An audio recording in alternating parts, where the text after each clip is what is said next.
Praise the Lord. അനുഗ്രഹിക്കപ്പെട്ട നല്ല പ്രഭാത സമയത്തിനായി ഞാൻ നന്ദിയുള്ള ഹൃദയത്തോടെ കർത്താവിന് സ്തോത്രം ചെയ്യും.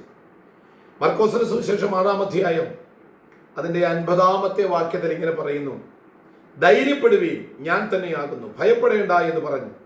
പിന്നെ അവൻ അവരുടെ അടുക്കൽ ചെന്നു, പടകിൽ കയറി, കാറ്റ് അമർന്നു. യേശു കർത്താവ് പടകിൽ കയറി, കാറ്റമർന്നു. ശിഷ്യന്മാർ രാത്രിയിൽ കടലിൽ കൂടെ അവരുടെ ബോട്ടിൽ യാത്ര ചെയ്തു പോകുമ്പോൾ കടലിന്റെ നടുക്ക് ചെന്നപ്പോൾ വലിയ പ്രതീക്ഷിക്കാത്ത നിലയിലുള്ള ചില കാറ്റടിച്ചു. വളരെ പ്രയാസകരമായ ഒരു സാഹചര്യം അവരെ പിടിച്ചു കുലുക്കാൻ പോയി. എന്ത് ചെയ്യണമെന്നറിയാതെ അവർ നിലവിളിക്കാൻ തുടങ്ങി. പലപ്പോഴും നമ്മളും അങ്ങനല്ലേ? ചില പ്രയാസം വരുമ്പോൾ, പ്രതികൂലം വരുമ്പോൾ എന്ത് ചെയ്യണം നമുക്ക് പോലും അറിയത്തില്ല. കരയണോ, നിലവിളിക്കണോ, ഓടണോ, ചാടണോ എന്നൊന്നും അറിയാത്ത ചില സാഹചര്യങ്ങളാണ്. ഭയം കൊണ്ട് നിറഞ്ഞിരിക്കുന്ന ഒരു അനുഭവം. ഭയത്തോടുകൂടി അവർ നിലവിളിക്കുമ്പോൾ ശിഷ്യന്മാർ കാണുന്നത് അവരുടെ അടുത്തേക്ക് വെള്ളത്തിൽ കൂടെ ഒരാൾ കടന്നു വരുന്നതാണ്. 4-ാം യാമത്തിൽ യേശു കർത്താവ് കടലിലെ വെള്ളത്തിന്റെ മുകളിൽ കൂടെ നടന്ന് അങ്ങോട്ട് ചെല്ലുക. അവർ ഭയപ്പെട്ട് കണ്ടിട്ട് യേശു കർത്താവ് പറഞ്ഞു, മക്കളെ ഭയപ്പെടേണ്ട, ഞാനാ, ധൈര്യപ്പെടുവീരെന്ന് പറഞ്ഞു. അതിനുശേഷം യേശു അവരുടെ പടകിൽ കയറി. നിമിഷ നേരം കൊണ്ട് അലയടിച്ചുയർന്നു വന്ന തിരമാലയും കാറ്റുമെല്ലാം അമർന്നു എന്നാണ് ഇവിടെ വായിക്കുന്നത്. എന്നെ ശ്രദ്ധിക്കുന്ന വാത്സല്യ സഹോദരങ്ങളെ, നിങ്ങൾ ഇന്ന് പ്രതികൂലത്തിന്റെ നടുവിലാണോ? നിങ്ങൾ വളരെ തകർന്നിരിക്കുന്ന ഒരു സാഹചര്യത്തിലല്ലേ? എന്തൊക്കെ ചെയ്തിട്ടും പ്രശ്നങ്ങൾക്ക് പരിഹാരമില്ല. ഏതൊക്കെ പ്രതിവിധികൾ ചെയ്തിട്ടും നിങ്ങളുടെ കുടുംബത്തിനകത്തുള്ള, നിങ്ങളുടെ വ്യക്തി ജീവിതത്തിലുള്ളതായ അസമാധാനം മാറുന്നില്ല. ആരെയൊക്കെ ആശ്രയിച്ചു, എത്ര വൈദ്യന്മാരെ കണ്ടു, മാനുഷികമായ നിലയിൽ ബുദ്ധിയുപദേശം പറയുന്ന എത്രയോ പേരെ കണ്ടു. ഇപ്പോഴും നിങ്ങൾക്ക് നിരാശ മാത്രമല്ലേ? മുങ്ങിപ്പോകുന്ന ഒരു അനുഭവമല്ലേ? പക്ഷെ എന്റെ യേശു കർത്താവിനെ നിങ്ങളുടെ പടകിൽ ഒന്ന് വിളിച്ചു കയറ്റുമോ? യേശു കർത്താവ് നിങ്ങളുടെ പ്രതികൂലത്തിന്റെ അരികിൽ തന്നെ ഉണ്ടെന്ന്. നിങ്ങൾ അനുഭവിക്കുന്ന പ്രതികൂലത്തെ കണ്ടുകൊണ്ട് യേശു കർത്താവോട് നിൽക്കുക. എന്തിനാണെന്നറിയാമോ? നിങ്ങളുടെ ഒറ്റ വിളി കാത്ത് നിൽക്കുക. യേശുവേ, ദാവീദ് പുത്ര, എന്നോട് കരുണ തോന്നണമേ എന്ന് വ്യർത്ഥമായി നിലവിളിച്ചതുപോലെ നിങ്ങളുടെ ഒരു നിലവിളിക്കായി, നിങ്ങളുടെ ഒരു ഏറ്റുപറച്ചിലിനായി, നിങ്ങളുടെ ഒരു അംഗീകാരത്തിനായി യേശു കർത്താവ് കാത്തു നിൽക്കുക. ശിഷ്യന്മാരോട് പറയാം, നിങ്ങൾ ഭയപ്പെടേണ്ട, ഞാനാ. യേശു അവരുടെ പടകിലേക്ക് കയറി, കാറ്റ് അമർന്നു. യേശു നിങ്ങളുടെ പടകിൽ ഉണ്ടോ?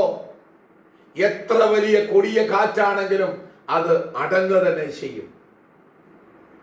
എത്ര വലിയ പ്രതികൂലത്തിൽ കൂടെയാണോ നിങ്ങൾ ഇന്ന് കടന്നു പോകുന്നത്, ആ പ്രതികൂലങ്ങളെ ശാസിക്കുവാൻ, അതിനെ അടക്കുവാൻ കഴിയുന്നവൻ അത്രേ എന്റെ കർത്താവ്. എത്ര മാരകമായ രോഗത്തിന്റെ പിടിയിലാണോ നിങ്ങൾ, കർത്താവ് നിങ്ങൾക്ക് സൗഖ്യം നൽകാൻ പോവുകയാണ്. നിങ്ങളുടെ കുടുംബജീവിതം തകർന്നോ? നിങ്ങളുടെ മക്കളെ ഓർത്ത് നിങ്ങൾ വേദനിക്കുന്ന വ്യക്തിയാണോ? നിങ്ങളുടെ കുടുംബത്തിന്റെ തകർച്ചകൾ കണ്ട് നിങ്ങൾ എന്ത് ചെയ്യണമെന്നറിയാതെ ഭാരപ്പെടുന്ന ഒരു വ്യക്തിയാണോ? യേശു കർത്താവ് നിങ്ങളുടെ പടകിൽ ഉണ്ട്. ആ യേശു കർത്താവിനെ ഒന്ന് പടകിലേക്ക് കയറ്റ്. ഞാൻ വാതിൽക്കൽ നിന്ന് മുട്ടുന്നു. ആരെങ്കിലും എന്റെ ശബ്ദം കേട്ട് വാതിൽ തുറന്നാൽ ഞാൻ അവനോടും അവൻ എന്നോടും കൂടി താഴെ കഴിക്കും. സക്കായി യേശുവിനെ കാണാനേ ആഗ്രഹിച്ചുള്ളൂ. എന്നാൽ കാണാൻ ആഗ്രഹിച്ച ആ യേശു പറയുക, ഞാൻ ഇന്ന് നിന്റെ കൂടെ നിന്റെ വീട്ടിലേക്ക് വരിക. എവിടെയാണ് നിങ്ങളുടെ പ്രതികൂലത്തിന് പരിഹാരമെന്ന് ചിന്തിക്കുന്ന സഹോദരങ്ങളെ, യേശു കർത്താവ് നിങ്ങളുടെ അരികിലുണ്ട്. ആ യേശു നിങ്ങളുടെ കൂടെ വരാൻ ആഗ്രഹിക്കുന്നു. യേശുവിനെ ഒന്ന് അംഗീകരിക്കുവോ? യേശുവിനെ നിങ്ങളുടെ ജീവിതത്തിലേക്ക് കൊണ്ടുവരുവോ? എന്നെ ശ്രദ്ധിക്കുന്ന വത്സല സഹോദരങ്ങളെ, നിങ്ങൾ വിശ്വാസ ജീവിതം നയിക്കുന്നവരായിരിക്കാം. അനേക നാളുകളായി നിങ്ങൾ പ്രാർത്ഥിക്കുന്നവരൊക്കെ ആയിരിക്കാം. പക്ഷേ യേശു നിങ്ങളുടെ കൂടെ ഉണ്ടോ? ഇന്ന് അനേക വ്യക്തികളില് യേശു ഇല്ല. ഉണ്ടായിരുന്നൊരു കാലം ഉണ്ടായിരുന്നു, സമയമുണ്ടായിരുന്നു. ഇന്ന് അനേക പ്രാർത്ഥനാ സ്ഥലങ്ങളിൽ നിന്നും യേശു കർത്താവ് മാറിപ്പോയി. അനേക വിശ്വാസ കുടുംബങ്ങളിൽ നിന്നും യേശു കർത്താവ് മാറിപ്പോയി. നമ്മുടെ പ്രവൃത്തികളാണ് നമ്മളെ യേശു കർത്താവിനെ മാറ്റിയത്. അവിടുന്ന് നമ്മുടെ അവിശ്വാസമാണ് നമ്മെ മാറ്റിയത്. ഒന്ന് അനുദപിച്ച് വരാമോ വിശ്വാസിയെ?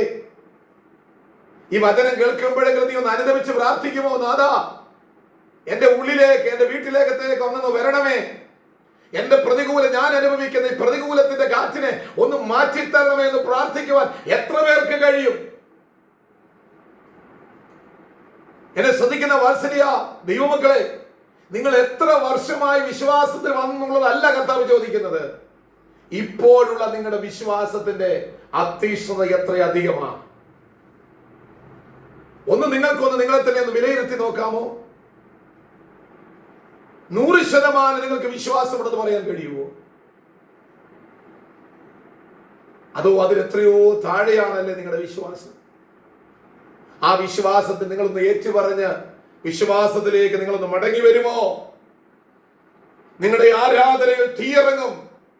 കർമ്മേലിൽ ഏലിയാവ് യാഗപീഠത്തിന്റെ കല്ലുകളെ പുതുക്കി വെച്ച് ചെയ്യേണ്ട കാര്യങ്ങൾ ചെയ്തിട്ടാണ് അവൻ പ്രാർത്ഥന തുടങ്ങിയതുപോലെ ഇന്ന് പകൽക്കാലം നിങ്ങളുടെ ആരാധനയും നിങ്ങളുടെ പ്രാർത്ഥനയും നിങ്ങളുടെ ഉപവാസത്തിലും ദൈവം പ്രസാദിക്കണമെങ്കിൽ നിങ്ങളുടെ ജീവിതത്തിലെ കുറവുകളെ ദൈവസന്നിധിയിൽ ഏറ്റുപറഞ്ഞ് ഇടിഞ്ഞു കിടക്കുന്ന യാഗപീഠത്തിന്റെ കല്ലുകളെ പുതുക്കിപ്പണത് ആത്മാവിന്റെ ശക്തിയോടെ തിട്ടതയോടെ ഇന്ന് പകൽക്കാലം കർത്താവിന്റെ കരത്തിൽ തട്ടി നിങ്ങൾ യേശു കർത്താവിനോട് ഒന്ന് പ്രാർത്ഥിച്ചാട്ട് നിങ്ങളുടെ പ്രതികൂലം മാറും. നിങ്ങളുടെ കാറ്റടങ്ങാൻ പോകുകയാണ്.